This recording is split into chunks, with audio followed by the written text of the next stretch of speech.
The overall goal of this mouse genetic modification procedure is to identify, purify, and characterize IL-22 producing immune cells.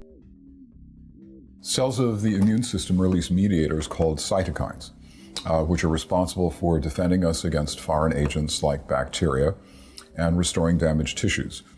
IL-22 is one such cytokine, and it has been ascribed many activities ranging from tissue repair to pathology. And a number of different cell types in the immune system have been reported to be capable of producing it.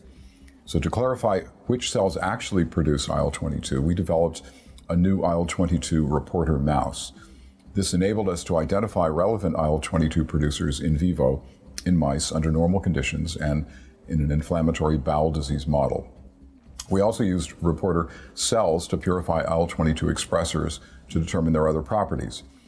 The method of generating reporter mice is briefly outlined, and the methods of analysis are described. The methods described can be applied to other genes for purposes of identifying expressors and purifying viable expressing cells for further characterization. This method can help answer key questions in the immunology field about the biological activities of IL-22 and the properties of the cells that produce it. Demonstrating the procedure with me will be Julie Hixon, a biologist, Caroline Andrews, a postdoc, and Wenqing Li, a staff scientist, all from Dr. Durum's lab.